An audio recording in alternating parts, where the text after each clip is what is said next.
ओम ओम गुरुर्ब्रह्मा गुरुर् स्थितप्रज्ञ मनुष्याची लक्षणे सांगताना भगवंत म्हणत आहेत की ज्या मनुष्याला दुःखदायक प्रसंगामध्ये सुद्धा त्याच्या मनाला खेद वाटत नाही आणि सुख प्राप्त झालं तर त्याच्याविषयी आनंद वाटत नाही, अशी स्थिती जी कर्मयोगाची स्थिती आहे ती त्याच्या ठिकाणी असते. मग त्याच्यापासून काय होत नाही, त्याला प्रीती म्हणजे एखाद्या व्यक्तीबद्दल त्याला प्रीती प्रेम वाटणं किंवा दुसऱ्या व्यक्तीबद्दल भय वाटणं आणि तिसऱ्या व्यक्तीबद्दल क्रोध वाटणं असं जे आहे ते त्याच्या आत्म्यापासून ते पूर्ण नष्ट झालेलं असतं.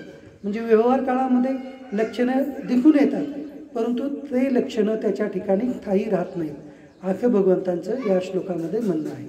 अशा व्यक्तीला ज्याच्या पूर्ण मनातील सर्व प्रकारच्या कामना नष्ट झालेल्या आहेत, जो सर्व व्यक्तीमध्ये कुणामध्ये प्रीतीची भावना ठेवत नाही आहे, कुणामध्ये भयाची ठेवत नाही, कुणामध्ये क्रोधाची ठेवत नाही, कुणामध्ये द्वेषाची ठेवत नाही, असा जो मनुष्य आहे त्याला स्थिर बुद्धी किंवा स्थितप्रज्ञ मनुष्य म्हणलेला आहे.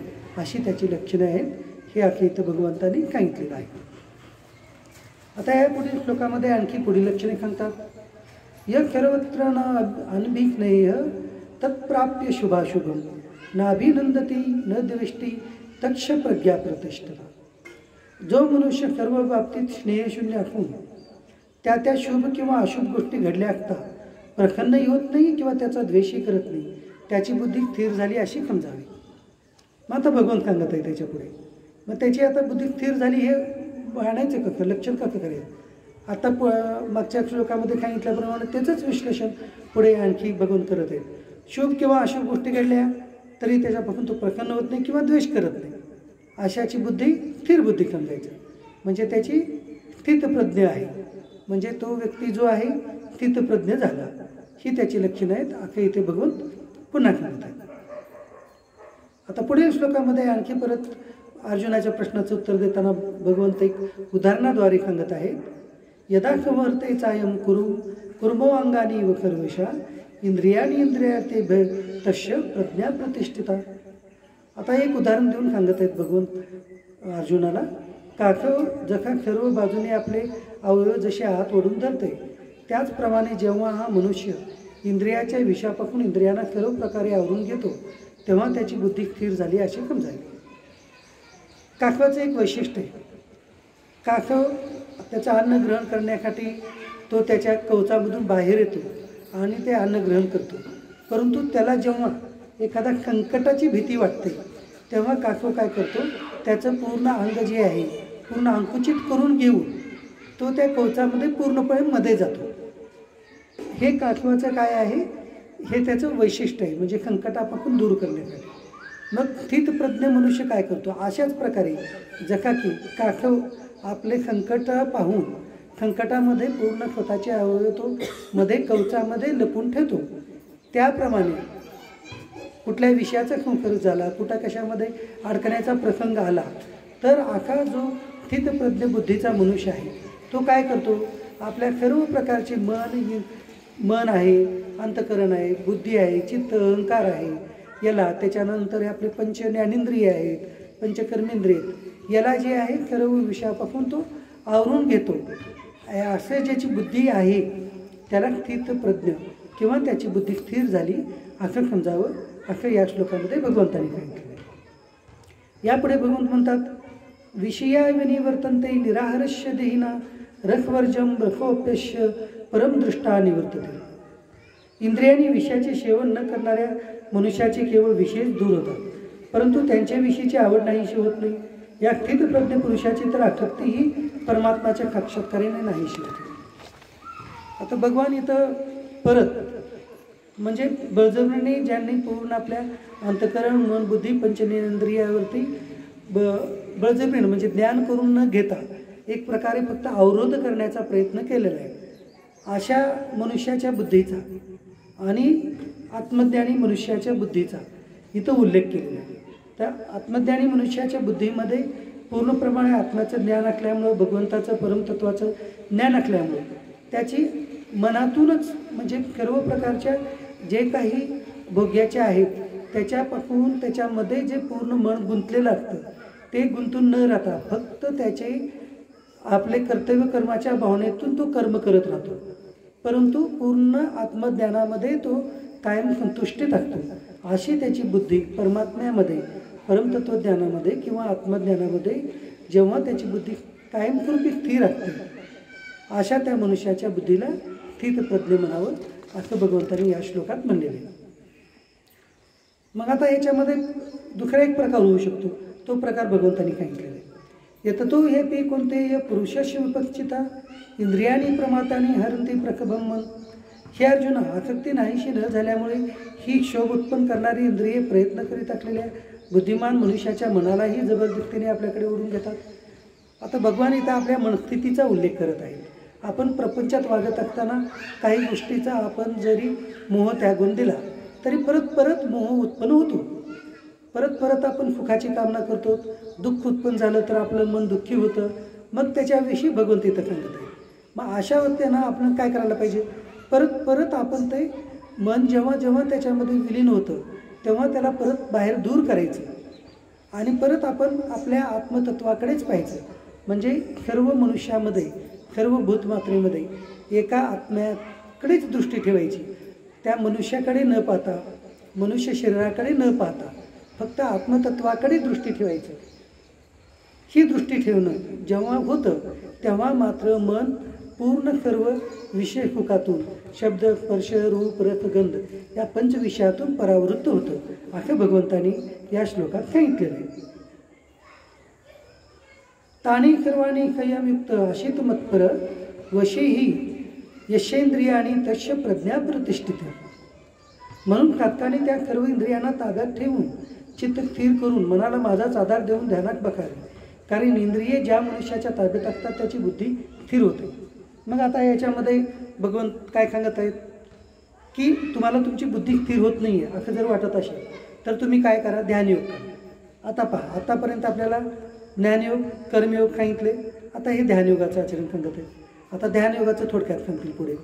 ध्यानात म्हणजे ध्यान कोणत्या स्वरूपात, एक तर आपण ज्या ईश्वराला मानतो त्या भगवंताचं नाव घ्यायचं। आपण जे आता ओम नमः शिवायचं जप करत आहोत ते सुद्धा ध्यानच आहे। सगुण साकार भगवंताचं ध्यान किंवा निर्गुण निराकार भगवंताचं ध्यान हेच करायला सांगितलेलं आहे। मग ते केल्यानं काय होतं, ते केल्यानं आपलं अंतकरण मन बुद्धी जी आहे ते स्थिर होते। म्हणजे हे परमतत्व ज्ञानाचं आत्मज्ञान करून घेण्याच्या त्या बुद्धीमध्ये आपल्या पात्रता निर्माण होते। म्हणून ध्यान करणं हे भगवंतांनी या श्लोकामध्ये सांगितलेलं आहे। मग आता ध्यान कसं करायचं किंवा हे विषयानं काय होतं याचा उल्लेख आता पुढच्या या श्लोकामध्ये भगवंत सांगत आहेत। ध्यायतो विषयान पुरुष संगतै शिवपूजायते संगात संजायते काम कामात क्रोध बीजायते। आता पहा, विषयाचं चिंतन कसं होतं आणि ते केल्यानं काय काय होतं। विषयाचे चिंतन करणाऱ्या मनुष्याची त्या विषयात आसक्ती उत्पन्न होते, आसक्तीमुळे त्या विषयाची कामना उत्पन्न होते, कामना पूर्ण झाल्याने ती राग येतो। आता इथं ह्या एक 4 श्लोकामध्ये भगवंत जे आहेत ते म्हणजे आपण कामना कशी निर्माण होते आणि आपण पुढे पुढे त्या कामनेमध्ये आसक्तीमध्ये कसं अडकून जातो याचं सांख्यशास्त्र किंवा वेदांतशास्त्र म्हणतात भगवान। त्याच्यामध्ये काय बघतात बघा, पहिल्यांदा काय होतं, पहिल्यांदा म्हणजे उत्पन्न कसं होतात, कामना उत्पन्न कसं होतात, कामना उत्पन्न झाल्या आणि त्या पूर्ण झाली की क्रोध उत्पन्न होतो।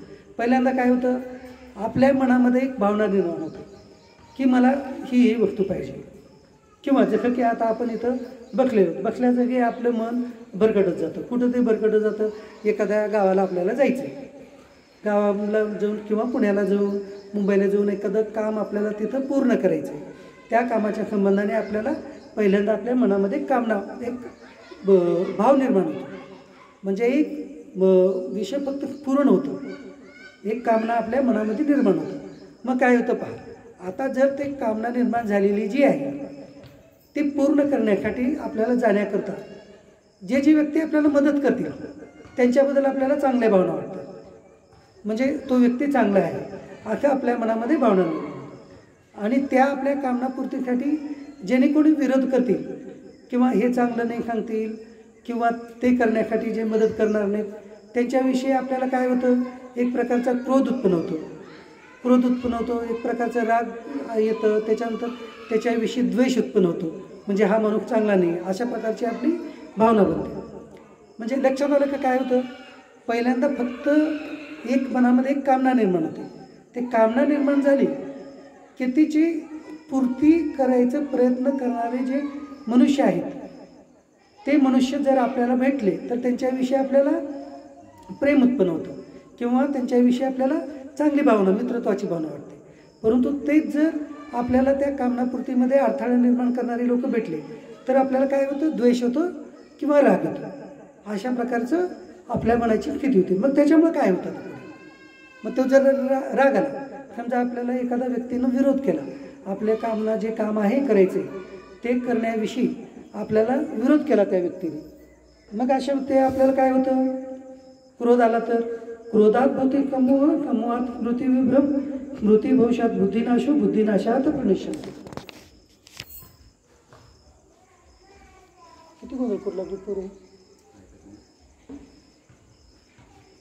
हे मुलांना खेळायला तर बाहेर जा, मध्ये जा, परत नंतर या. आता अर्ध्या तासाने या आणखी. ते बोललं सांग, खेळ का मला बोलवायला ते घेऊन ये जा.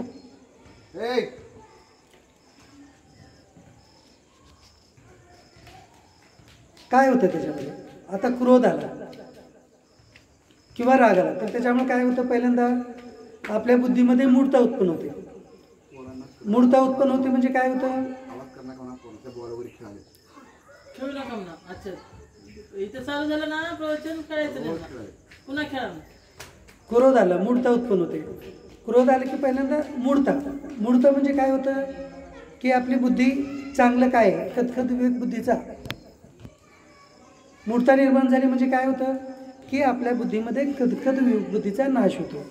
खदखद विवेक बुद्धी म्हणजे काय, खद म्हणजे खत, जे चांगलं आहे, आणि अखत म्हणजे जे वाईट आहे. चांगलं काय आणि वाईट काय ह्याची बुद्धीमध्ये जी शक्ती असते बुद्धीमध्ये, तर ती बुद्धीमध्ये असलेली स्मरणशक्ती किंवा ती शक्ती त्याची नष्ट होते. म्हणजे जेव्हा क्रोध आला की आपली खदखद विवेक बुद्धी नष्ट होते. मग ते खदखद विवेक बुद्धी नष्ट झाली की त्याच्यामुळे काय होतं, त्याच्यामुळं आपल्या बुद्धीनं जे काही आत्मज्ञान ग्रहण केलेलं आहे किंवा जे ज्ञान ग्रहण केलेलं आहे, आत्मज्ञान शक्ती ग्रहण केलेली आहे, ते मग त्याचा नष्ट होतो. मग त्याच्यामुळं काय होतं, बुद्धीचा नाश होतो. जे स्थितप्रज्ञ बुद्धीचा आहे त्याचा नाश होतो. मग त्याच्यामुळे काय होतं, मानकाचा अधपात होतो. म्हणजे फक्त मनामध्ये कामना निर्माण झाली आणि त्या कामनेची पूर्तता नाही झालं की काय होतो की क्रोध येतो. ते क्रोध निर्माण झालं की पुढे काय होतं, आपल्या बुद्धीमध्ये मूढता निर्माण होते. मूढता निर्माण झाली म्हणजे खदखद विवेक बुद्धी जी आहे ती खदखद विवेक बुद्धी नष्ट होते. खदखद विवेक बुद्धी नष्ट झाली म्हणजे काय होतं, म्हणजे आपल्या त्या ज्ञान ग्रहण करण्याची जे काही बुद्धीमध्ये शक्ती आहे, ज्ञानशक्ती, आत्मज्ञान ग्रहण करण्याची बुद्धीमध्ये जी शक्ती आहे ती नष्ट होते. आणि त्याच्यामुळे काय होतं, मानकाचा अधपात होतो. मानकाचा अधपात होतो म्हणजे अधपतन होतं. म्हणजे मनुष्य परत परत सुख दुःखाच्या श्रंखलेमध्ये अडकत जातो. म्हणजे पुन्हा पुन्हा जन्म मृत्यू चक्र या परंपरेमध्ये जे आहे तो परत अडकून पडतो. म्हणजे जन्म मरण चक्र परंपरा त्याच्यामध्ये आपण कसं अडकत जातो हे या 3 ते 4 श्लोकामध्ये भगवंतांनी सांगत आहे. की म्हणजे हे आपलं काम करायचं जे आहे ती आपली पद्धत आहे. या पद्धतीनं आपण काम करत राहतो. कोणतंही काम करताना आपलं प्रपंचामध्ये आपण जे काम करतो अशाच प्रकारचे काम करत राहतो. त्याच्यामुळं सुख दुःखाची आपल्याला प्राप्ती होते आणि त्याच्यामुळंच आपल्याला एक राग आणि द्वेषाची प्राप्ती होतं आणि त्याच्यामुळं पाप आणि पुण्य निर्माण होतं. मग त्याच्यामुळे काय होतं, त्याच्यामुळे अधपात म्हणजे जन्म मरण चक्र या चक्रामध्ये परत मनुष्य अडकून जातो. राग द्वेष वेक्तेस्तु विषाण इंद्रिय चरण आत्मविषयी विध्यात्मा प्रसादमादी गच्छति.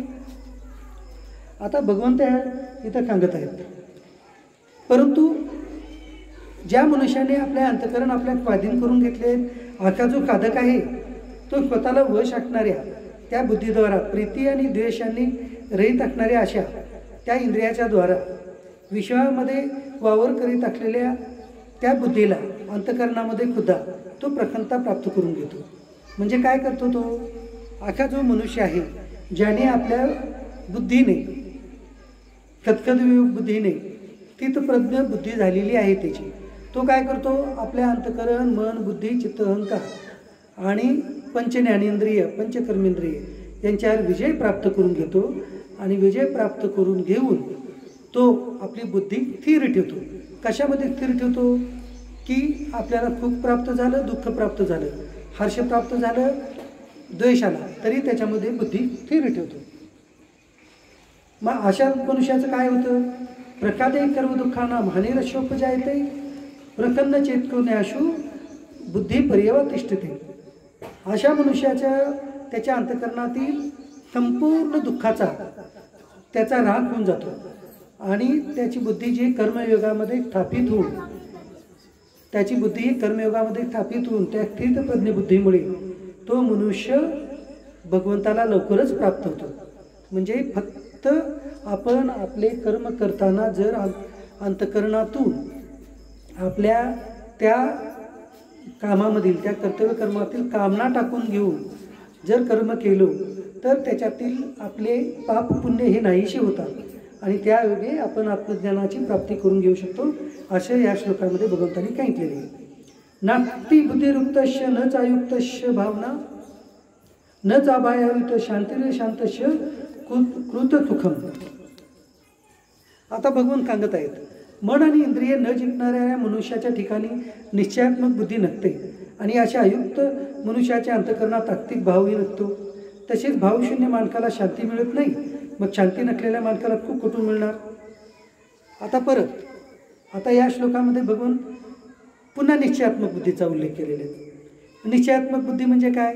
काल आपण पाहिलं, ज्याच्या बुद्धीचा एक ठाम व्यवसाय झालेला आहे, ज्याच्या बुद्धीचा एक ठाम निश्चय झालेला आहे. काय झालेला बुद्धीचा निश्चय? की मला फक्त आणि फक्त आत्मतत्वाचं दर्शन करायचं आहे किंवा आत्मतत्वाचं ज्ञान करायचं आहे.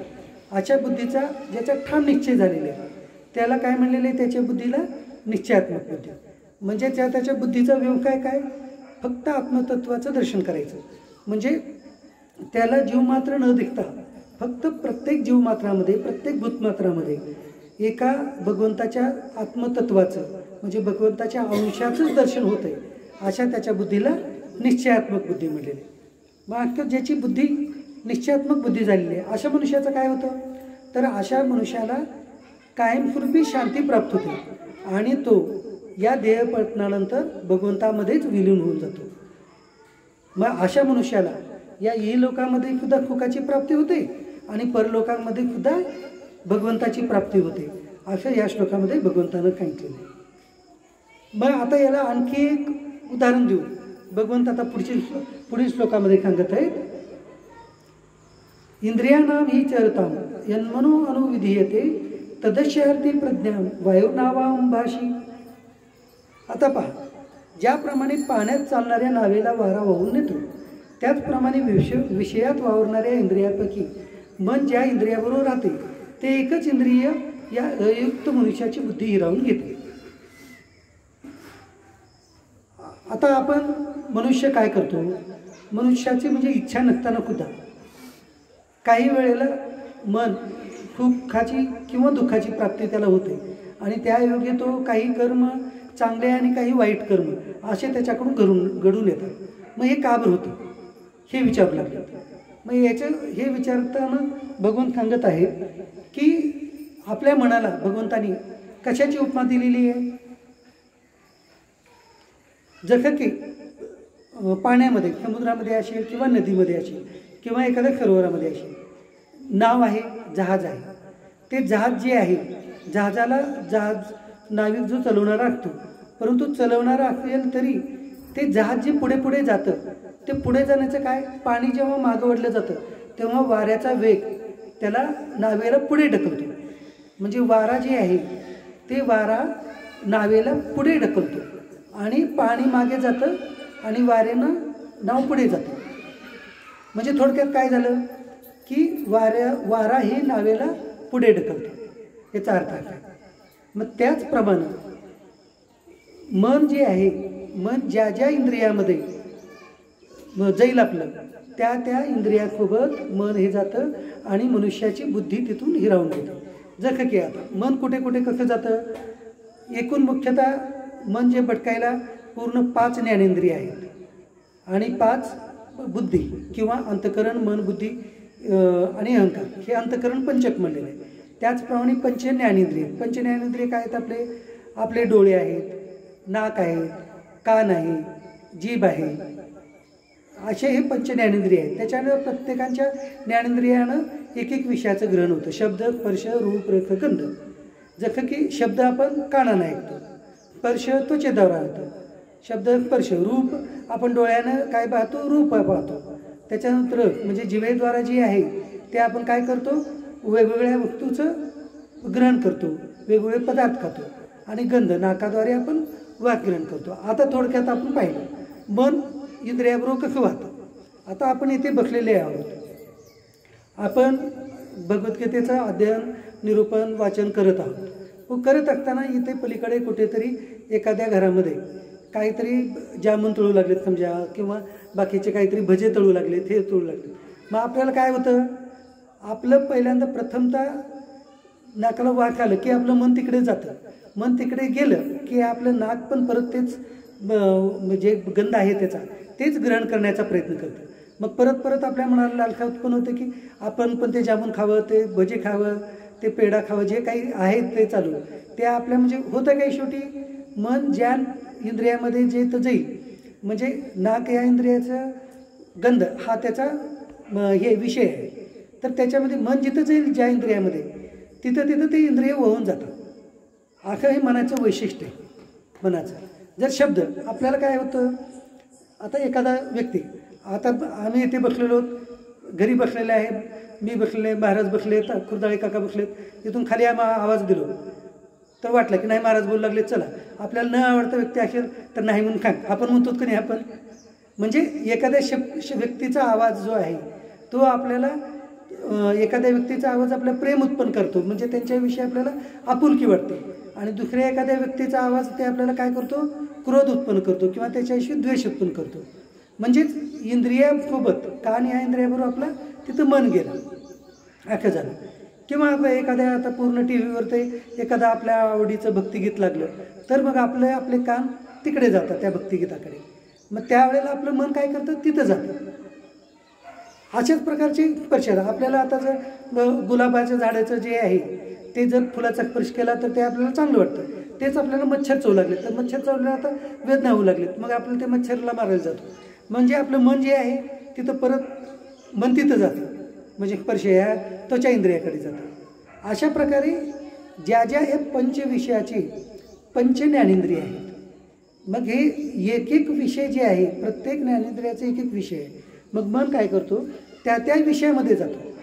मन ज्या इंद्रियाचं ते तिकडे गेलेलं आहे ते मन त्या विषयामध्येच त्या इंद्रियाला परत प्रवृत्त करतं. हे मनाचं काम आहे. मग याच्यामुळे काय होतं, मनाच्या पुढे बुद्धी आहे. अगोदर म्हणजे काय आता हेच पुढे लोकात सांगत आहेत की मन जे आहे मनाला ताब्यात घेणारं कोण आहे, बुद्धी आहे. मन बाहेर गेलं की त्याच्याबरोबर बुद्धी सुद्धा भरकटते. आता हेच बघून पुढच्या श्लोकामध्ये सांगत आहेत परत प्रकारे, कसं ते पहा. तस्मादश्य महाभावो निगृहतानि कर्वश इंद्रियाणी इंद्रियातेभ्य तश प्रज्ञा प्रतिष्ठा. म्हणून हे महाभाव, ज्याची इंद्रिये इंद्रियाच्या विषापासून सर्व प्रकारे आवरून धरलेली असतात त्याची बुद्धी स्थिर झालेली आहे असे समजा.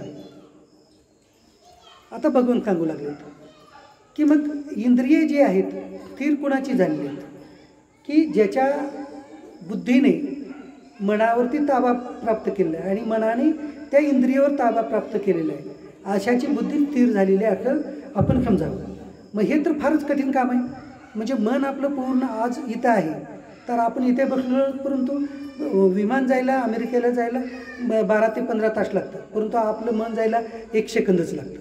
म्हणजे मनाची गती एवढी अफाट तीव्र गती आहे. तर मग अशा ह्या तीव्र गतीच्या मनाला नियंत्रण कसं प्राप्त करायचं हे आता पुढे बघून पुढच्या काही श्लोकामध्ये सांगतील. या निशा सर्वभूतानां तस्यां जागृती खयमी यस्यां जागृती भूतानी का निशा पश्यतु मन.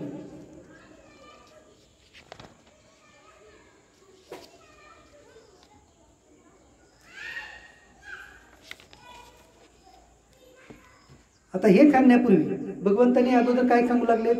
हे जे ज्ञान आहे, ज्या ज्ञानामध्ये जो एखादा ज्ञानयोगी किंवा कर्मयोगी धारण केलेला राहतो, जे ज्ञान, जे आत्मज्ञान आहे, तर त्या मनुष्याची स्थिती कशी आहे, त्या मनुष्याची स्थिती काय याच्याविषयी अगोदर सांगत आहे आणि नंतर मग पुढे आपल्या मनाला कसं हे करायचं ते सांगतील आणि त्याच्यामुळं शांती कशी प्राप्त होते हे सांगतील.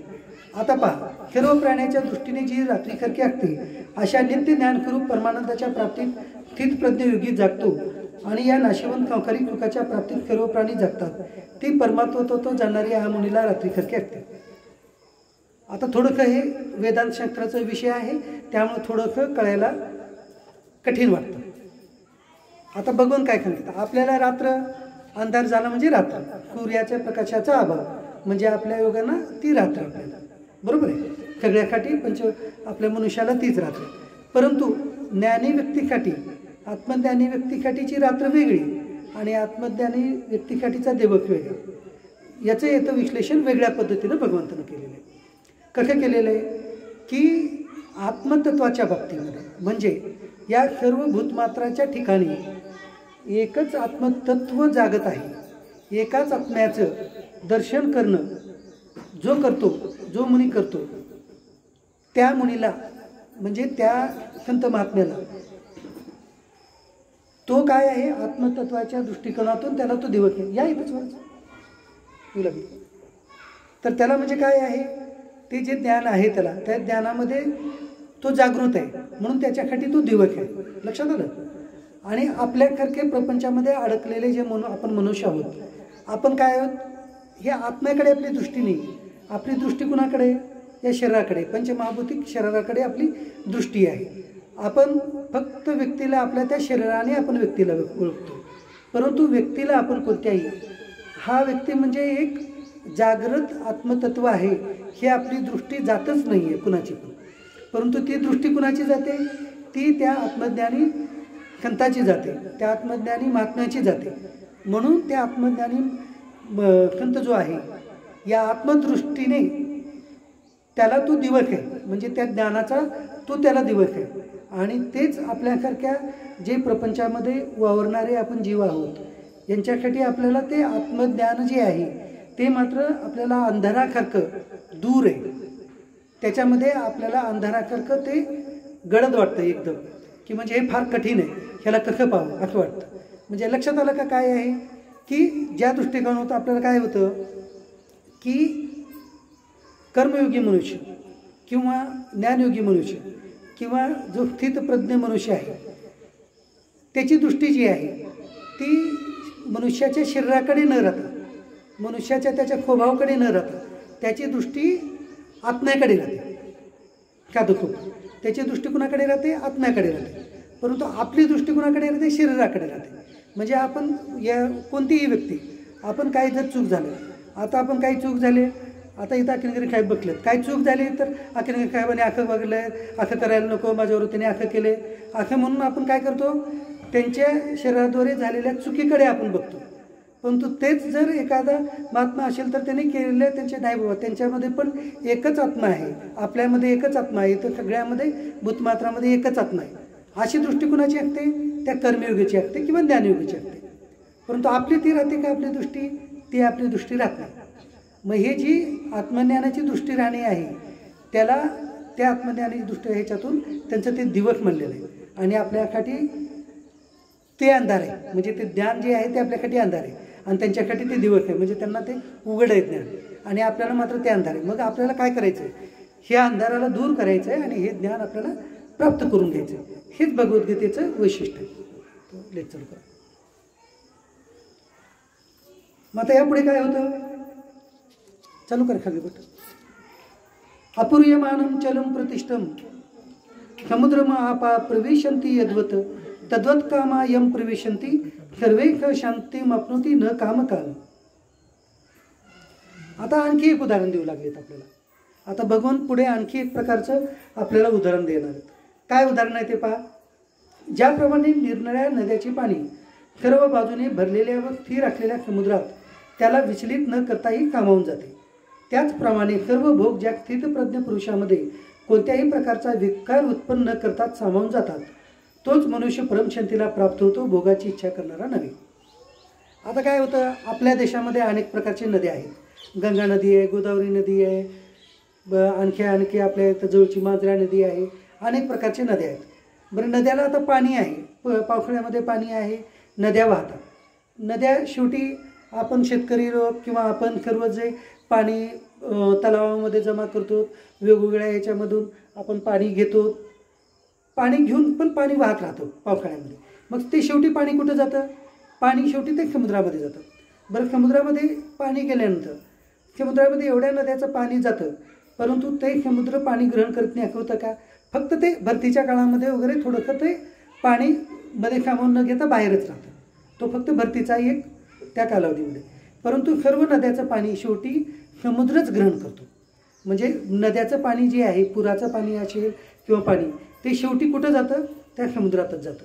अशाच प्रकारे भगवंत काय सांगू लागले की ज्याची बुद्धी स्थितप्रज्ञ बुद्धीचा जो मनुष्य आहे त्याचं काय होतं, हे सर्व प्रकारचे जे विषयभोग आहेत, सर्व प्रकारचे जे कामना आहेत, त्या स्थितप्रज्ञ बुद्धीमध्ये येऊन त्या सर्व प्रकारच्या कामना नष्ट होतात. म्हणून तो स्थितप्रज्ञ मनुष्य जो आहे तो भगवंत तत्वाला प्राप्त होतो किंवा स्वतःच्या आत्म्याचं जे ज्ञान आहे, आत्मज्ञान करून घेण्यासाठी तो पात्र होतो. अशा प्रकारची भगवंतांनी इथं या स्थितप्रज्ञ मनुष्याची लक्षणे सांगितलेली आहेत. आणि ते सांगत असतानाच आपल्या मनाला कसं हे करायचं ते पण त्यांनी त्याचा उपाय सांगितलेले. म्हणजे आपण फक्त कामना न ठेवता मनामध्ये ज्या काही कामनेचा उगम आहे, कामनेचा उगम होणं म्हणजे पुढे पाप पुण्य निर्मिती व्हायला कारणीभूत होणं, हे भगवंताने सांगितले. तुम्ही कामना न करताही आपल्याला काही गोष्टी आपोआपच प्राप्त होतात, सुख दुःख आपोआपच प्राप्त होतं. म्हणून कामना निर्माणच होऊ न देणं हे भगवंतांनी सांगितलं. हे स्थितप्रज्ञ मनुष्याच्या बुद्धीचं सर्वात महत्त्वाचं लक्षण आहे. आणि अशा प्रकारची ज्याची बुद्धी स्थिर झालेली आहे, सर्व प्रकारच्या कामना पूर्ण टाकून देऊन त्याची बुद्धी ही स्थितप्रज्ञ आहे किंवा तो स्थिर बुद्धीचा मनुष्य आहे, अशा प्रकारे जाणायचं. आता याच्या पुढे आणखी काय होतं, कामना आणि पूर्वा याचा त्याग केल्यानं काय होतं हे सांगतात भगवान. विहाय कामान्य सर्वान पुमान चरती निस्पृह निर्ममो निरंकार शांती मध्ये गच्छती. आता जो मनुष्य सर्व कामनाचा त्याग करून ममता अहंकार आणि इच्छा टाकून राहत असतो त्यालाच शांती मिळते. आता शांती कुणाला मिळते हे परत सांगू लागलेत. आपल्या सर्व प्रकारच्या शांतीचा किंवा आपल्या सुखाचा जर जे म्हणजे दूर जातं, आपल्याला आनंद जे आहे दूर जाण्यासाठी कुठल्या गोष्टी कारणीभूत आहेत? फार कमी गोष्टी आहेत त्याला. कामना, जे काही आपल्या मनामध्ये अनेक प्रकारच्या कामना निर्माण होतात, त्या कामना हे आपल्या दुःखोत्पत्तीचे कारण आहेत. ते जर कामना आपण जर दूर ठेवू शकलो तर आपल्याला दुःखाची उत्पत्ती होत नाही. आणि त्याच्यानंतर काय? अहंता आणि ममता. अहंता म्हणजे काय? अहंकार. जसं की आपल्याला राहतं आपल्या कर्माचा, आपल्या कर्तव्य कर्माचा एक अहंकार राहतो, प्रत्येकालाच राहतो. मी काय ते मी डॉक्टर आहे, मी प्राध्यापक आहे, मी ह्याचा अधिकारी आहे, LICचा अधिकारी आहे, मी महाराज आहे, अशा प्रकारचं मी इंजिनियर आहे, अशा प्रकारचा अधिकार प्रत्येका म्हणजे अधिकारानुरूप ते अहंकार आपोआप येतं. तर तो हे जे अहंकार आहे, हे अहंकार काय करतं, ह्या अहंकारामध्ये जर आपण तेच धरून धरून बसलो तर तो अहंकार वाढत जातो. मी मी मी म्हणजे ती भावना कुठे दृढ होते आपले, तर ती भावना ती आपल्या या शरीरावरती दृढ होते. म्हणजे मी हे आहे, मी हे आहे, मी डॉक्टरच आहे, मी इंजिनियरच आहे, मी अधिकारीच आहे, असं जेव्हा म्हणतो ते जे म्हणणं आहे आपलं ते आपल्या शरीराकडे घेऊन जातं, आपल्या आत्म्याकडे घेऊन जात नाही आहे. कारण आत्म्याला लक्षणच नाही. आत्म्याला काय, आत्मा कसं आहे, नित्य आहे, सर्वगत आहे आणि पूर्ण सर्विक सगळ्यांचा ह्याचा अविनाशी अंश आहे. तो सगळ्याकडे एकाच भगवंताचा अंश आहे. मग त्याला तो आत्मा जे आहे ना, डॉक्टर बी नाही, आत्मा नाही, डॉक्टर इंजिनियर नाही, नाही कोणता अधिकारी नाही आहे, नाही महाराज नाही, काहीच नाही, आत्मा काहीच नाही. आत्मा तो फक्त आत्माच आहे. मग आपली दृष्टी कुठे जाते? आपली दृष्टी आपण जेव्हा जेव्हा अहंता बाळगतो, अहंकार बाळगतो, मी हे आहे, हे आहे, तर त्यावेळेला ते अहंकारानं आपली बुद्धी आपल्या ह्या पंचमहाभौतिक शरीरालाच मी मी मी मी समजण्यामध्ये दृढ होते. म्हणून हे काय करायचं, हे अहमपणाचं जी बुद्धी आहे हे टाकून द्या म्हणतात. भगवान काय सांगू लागले, हे अहमपणाची बुद्धी टाकून द्यायची. अजून काय टाकायचं, पहिल्यांदा सांगितले कामना टाकायची. म्हणजे वेगवेगळ्या प्रकारचे कामना जे आपल्याला मनामध्ये निर्माण होतात. जर मला मी आता म्हणाला 5,000 कमवलं तर 10,000, 10,000 कमवलं तर 1,00,000, 1 कमवलं तर 10,00,000, 5,00,000, अशा ज्या कामना आपल्या वाढत जातात ते कामना टाकून द्यायचं. पहिल्यांदा हे सांगितले. आणि त्याच्यानंतर काय सांगितले, अहंता. म्हणजे जे आपल्याला वाटतं मी हे आहे ते आहे, असल्या आपल्या पदाचा आपल्या अधिकाराचा जो गर्व राहतो तो गर्व टाकून द्या, भगवंतांनी सांगितले. म्हणजे काय, अहंकार टाकायचं. म्हणजे काय, अहंता टाकायचं. आता याच्या पुढे काय टाकायचं, याच्या पुढे अजून टाकायचं ममता. ममता म्हणजे काय, माझं माझं, मी आणि माझं. मनुष्य अडकतो फक्त त्या मी आणि माझं, अहंता आणि ममतामध्ये. माझं काय, हे माहीत माझं आहे, हे पुस्तक माझं आहे, हे मोबाईल माझं आहे, ही वस्तू आहे, ही गाडी माझी आहे, हे वेगवेगळे वस्तू, हे घर माझं आहे. हे जेव्हा जेव्हा माझं माझं म्हणतो तेव्हा काय होतं, ती वस्तू जे आपण म्हणतो, आपण डोळे झाकून कोणत्याही व्यक्तीला ज्याला ज्याला आपण माझं म्हणतो ते पंचमहाभौतिकच वस्तू आहे. तुम्ही डोळे झाकून काही कशालाही म्हणा, ती वस्तू पंचमहाभौतिक आहे. पंचमहाभूताच्या पलीकडे कोणतीही वस्तू नाही, पंचमहाभूतकच वस्तू आहे. कशालाही काही म्हणा तुम्ही. घर माझं आहे, कशापासून बनलेलं आहे, दगडविटापासून बनलेलं आहे. ते दगडविटा कशात, पृथ्वीचेच आहे. म्हणजे पंचमहाभूतिक आहे. पृथ्वी हे पहिलंच महाभूत आहे. म्हणजे काही जरी म्हणलो आपण तरी ते सर्व गोष्टी जे आहेत ते पंचमहाभूतापासूनच बनलेले आहेत. मग पंचमहाभूतापासून बनलेल्या वस्तूला जर आपण माझ्या माझ्या माझ्या म्हणू लागलो तर माझ्या आहेत का त्या, माझ्या कधीच नाहीत. त्या वस्तू आहेत कुणाच्या, पंचमहाभूताच्या. मग आपण दुसऱ्याच्या मालकीच्या वस्तू आपण आपल्या म्हणू लागलो म्हणजे आपण काय झालो, चोर झालो आपण. मग अध्यात्म दृष्टिकोनातून आपण सर्व प्रपंची लोक चोर आहोत. जे की पंचमहाभूताची वस्तू आहे ती आपण आपली म्हणतो, म्हणून आपण चोर आहोत. म्हणून पंचमहाभूताची जी वस्तू आहे ते आपण आपली आपली म्हणायचा आपला अधिकार नाही. आपण त्याचं काम करायचं, काम करून घेऊन काम करत राहायचं. काम करायला, कर्तव्य करायला भगवंताने बंधन केलेलं नाही. कर्तव्य करताना तुम्ही कसं करा हे सांगितलंच आहे भगवंतानं. तुम्ही तुमचं काम समजून करा, त्याच्यापासून मिळणाऱ्या फळाची कामना न करता काम करा हे सांगितलेलं आहे. मग हे करत असताना मग ते माझं आणि ते मी असं काबर म्हणायचं. मग म्हणून भगवंतानी काय सांगितले की हे कामण्याचा त्याग करा, त्याच्यानंतर अहंतेचा त्याग करा, त्याच्यानंतर ममता त्याग करा. अजून पुढे काय करा, आपल्या अनेक प्रकारच्या इच्छा राहतात. इच्छा किंवा कामना हे दोन्हीला एकच म्हणू शकतो, थोडा थोडा फरक आहे. अनेक प्रकारचे ते वेगवेगळ्या प्रकारचे जे इच्छा राहतात त्या इच्छाचा आपण त्याग करायचा. बरं हे सगळं केल्यानं काय होतं, मग होतं काय, हे जर आपण केलोच, अहंता ममता आसक्ती ह्याचा त्याग केलो तर होतं काय, मग याच्यानं या पृथ्वी लोकावरच आपल्याला शांतीची प्राप्ती होते. आणि देहत्यागानंतर परमशांतीची प्राप्ती होते. परमशांती म्हणजे भगवंताची प्राप्ती होते असं भगवान स्वतः या श्लोकामध्ये सांगत आहे. मग आता ह्या स्थितीला काय म्हणायचं, जर असा कोणी व्यक्ती, असा कोणी महात्मा जरी अशी शांती प्राप्त करून घेतला मग त्याला म्हणायचं काय. आता याच्याविषयी पुढे भगवंत सांगत आहे. यशा ब्राह्मी स्थिती पार्थ नैनाम प्राप्ती विमोहिती स्थित्वा श्याम अंतकाले अपि ब्रह्मनिर्वाणम रुच्छते. हे अर्जुना, ब्रह्माला प्राप्त झालेल्या पुरुषाची ही अशी स्थिती आहे. ही प्राप्त झाल्याने योगी कधी मोहित होत नाही आणि अंतकाळीही या ब्राह्मी स्थितीत स्थिर होऊन ब्रह्मानंद मिळतो. बघा आता ह्या स्थितीला जो व्यक्ती, जो महात्मा ज्ञानयोगाद्वारे किंवा कर्मयोगाद्वारे अशा प्रकारे स्वतःच्या जवळचे अहंता टाकून दिला, ममता टाकून दिला, सर्व प्रकारचे कामना टाकून दिला, सर्व प्रकारच्या इच्छाचा त्याग केला, असे जो व्यक्ती झाला त्या व्यक्तीला, त्याच्या त्या स्थितीला काय म्हणायचं, त्याच्या त्या स्थितीला ब्राह्मिक स्थिती म्हणायचं. ब्राह्मिक स्थिती, ब्राह्मिक स्थिती म्हणजे काय, आत्मा. आत्मा हा कोणाचा अंश आहे, आत्मा हा परब्रह्म परमात्म्याचा अंश आहे, परमात्म्याचा अंश आहे. त्या परब्रह्म परमात्म्यालाच दुसरा एक शब्द आहे ब्रह्म. ब्रह्म आणि ब्रह्मा हे दोन वेगवेगळे आहेत. ब्रह्म म्हणजे भगवंताचा पर्यायाचे शब्द किंवा निर्गुण निराकार परमात्म्याला ब्रह्म म्हणतात, परब्रह्म परमात्मा म्हणतात. आणि तेच निर्गुण निराकार परमात्मा जेव्हा सृष्टी उत्पत्तीचं काम करतात, निर्गुण निराकार परब्रह्म परमात्मा जेव्हा सृष्टीचं उत्पत्तीचं काम करतात तेव्हा त्यांना ब्रह्मा म्हणलं, ब्रह्मदेव. जेव्हा तेच निर्गुण निराकार परब्रह्म परमात्मा जेव्हा खगुण साकार स्वरूपामध्ये उत्पन्न होऊन किंवा ते त्यामध्ये येऊन खगुण निराकार याच्यामध्ये येऊन जेव्हा ते सृष्टीच्या पालनाचं काम करतात तेव्हा त्याला काय म्हणतात, तेव्हा भगवान विष्णू म्हणतात. जेव्हा तेच निर्गुण निराकार परमात्मा जेव्हा सगुण निराकार रूपामध्ये येऊन या सर्व सृष्टीचं याच्यामध्ये प्रलयकाली ह्या सर्व ब्रह्मांडाचं लय करतात किंवा त्याचा संहार करतात, तेव्हा त्यांना भगवान शिव म्हणतात. अशा ह्या एकाच निर्गुण निराकार परमात्म्याची हे वेगवेगळी नावं आहेत. म्हणजे आपण जे भांडणं करतो, ठीक आहे, भांडणं करून जर भगवंताची भक्ती करायची असेल तर भांडणं करून केलेलं हरकत नाही, परंतु खरं ज्ञान याच्यामध्ये हे आहे. आता खरं ज्ञान काय आहे की एकच निर्गुण निराकार परमात्मा वेगवेगळ्या नावाने आपण ते काम करत असताना त्यांना ते नाव दिले, वेगवेगळे नाहीतच.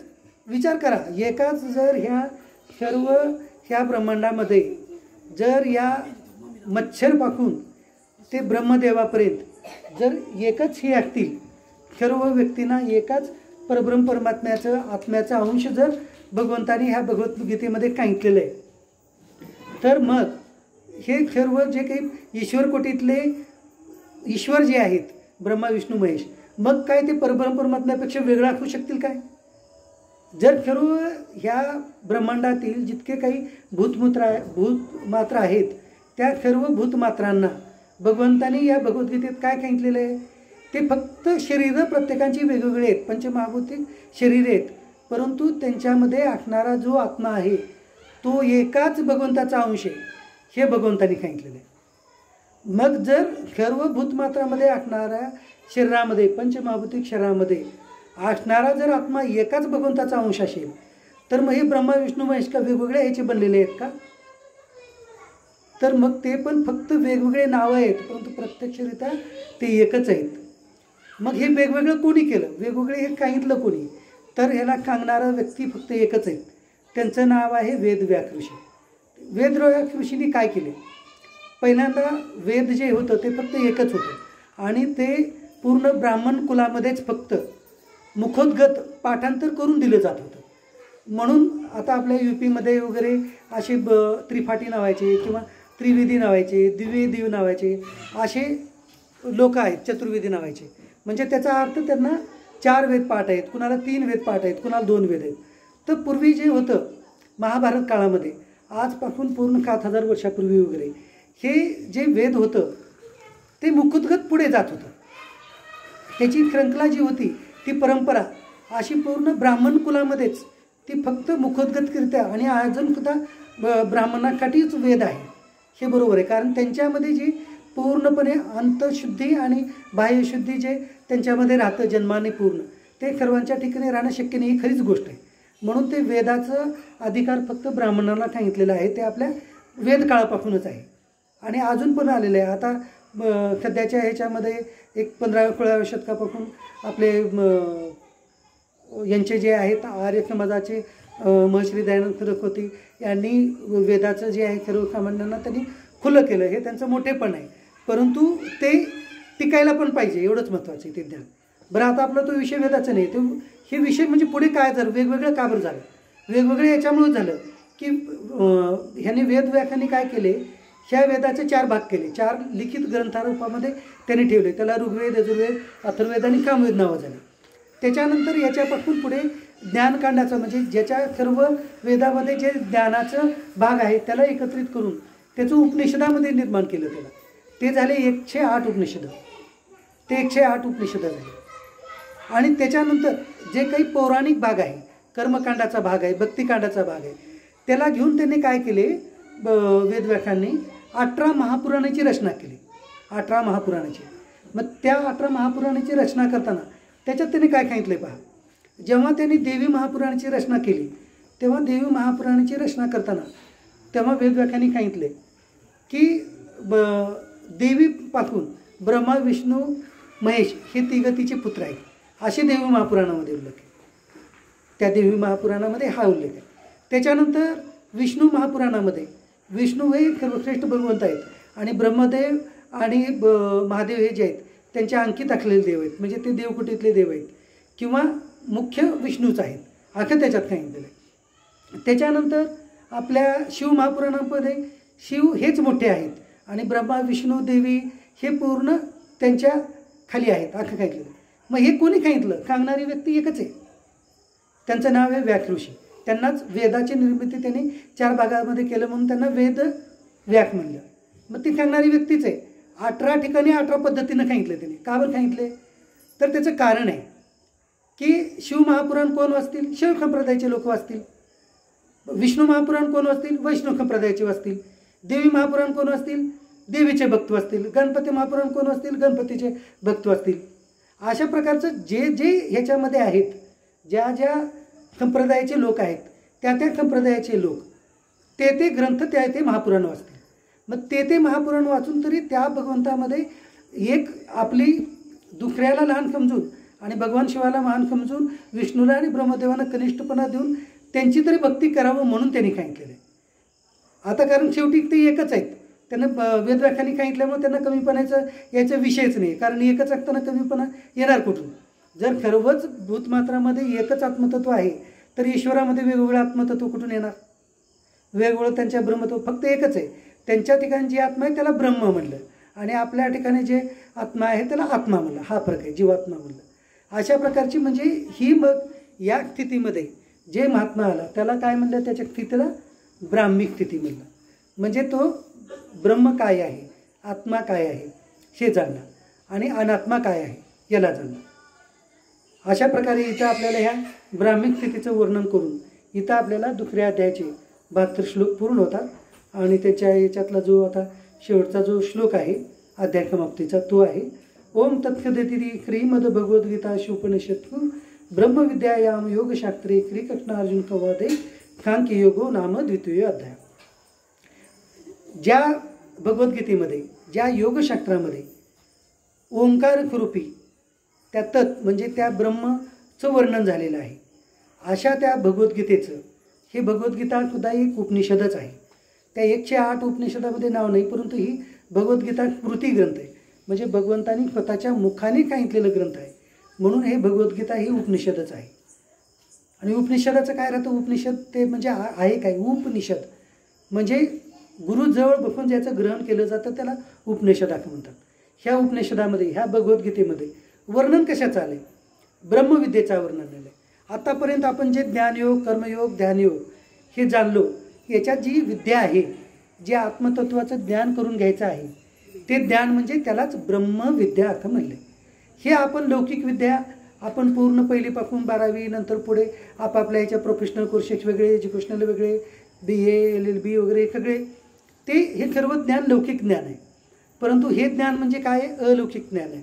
ह्या अलौकिक ज्ञानाला ज्याच्यामध्ये आत्मज्ञानाचा उल्लेख आहे, ज्याच्यामध्ये आत्मा काय आहे आणि अनात्मा काय आहे याचं वर्णन आहे, त्याला काय म्हणतात? ब्रह्मविद्या म्हणतात. मग ह्या ब्रह्मविद्यामध्ये ह्या भगवद्गीतेमध्ये काय सांगितलं आहे? अनेक प्रकारचे योग सांगितलेले आहेत. कर्मयोग, भक्तियोग, ज्ञानयोग, ध्यानयोग, अनन्य भक्तियोग म्हणून हे अनेक प्रकारचं योग सांगणारं असं हे योगशास्त्र आहे. बरं, हे कसं निर्माण कसं झालं आहे? तर हे श्रीकृष्ण आणि अर्जुनाच्या संवादामध्ये एकमेकांना प्रश्न विचारत याची उत्पत्ती झालेली आहे. म्हणजे हे लिहून ठेवलेलं, लिहून नंतर ठेवले भगवान वेदव्याख्याने जे आहे, नंतर याला लिपिबद्ध केलं. महाभारत लिहिताना त्याच्यामध्ये लिपिबद्ध म्हणजे अक्षरामध्ये लिहिलं गेलं ग्रंथरूपाने. परंतु अगोदर हे लिहिलेलं नाही आहे, प्रत्यक्ष भगवंताच्या मुखातून सांगितलेलं आहे. भगवान श्रीकृष्ण जे भगवान विष्णूचे अवतार श्रीकृष्ण रूपामध्ये जेव्हा घेतले, त्यांनी प्रगट झाले, तर तेव्हा जे आहे तेव्हा हे सांगितलेलं त्यांचे जे भक्त होते अर्जुन त्यांना सांगितलेलं, भक्त आणि मित्र, तर त्यांना सांगितलेलं जे हे गीतेचं ज्ञान आहे 18 अध्यायामध्ये आणि 71 श्लोकामध्ये. अशा ह्या 71 श्लोकामधील आणि 18व्यामधील हा दुसरा अध्याय ज्याचं नाव सांख्ययोग. सांख्ययोग म्हणजे काय? सांख्ययोग म्हणजे ज्ञानयोग. मुख्य याच्यामध्ये ज्ञानयोगाचा म्हणजे ज्ञानयोग कुठला? तर आत्मज्ञानाचं वर्णन याच्यामध्ये आलेलं आहे म्हणून याला सांख्ययोग किंवा त्यालाच ज्ञानयोग असं सुद्धा म्हणलं जातं. अशा प्रकारचं हे द्वितीय अध्याय इथे समाप्त झाला. अशा प्रकारचं इथे द्वितीय अध्याय समाप्त झाला ते माझ्या सद्गुरू चरणी, भगवान श्रीकृष्णाच्या चरणी, भगवान शिवाच्या चरणी अर्पण करून आपण इथंच थांबूया आणि यापुढे ओम नमः शिवायचा आपण जप करूया. गोपाल कृष्ण भगवान की जय.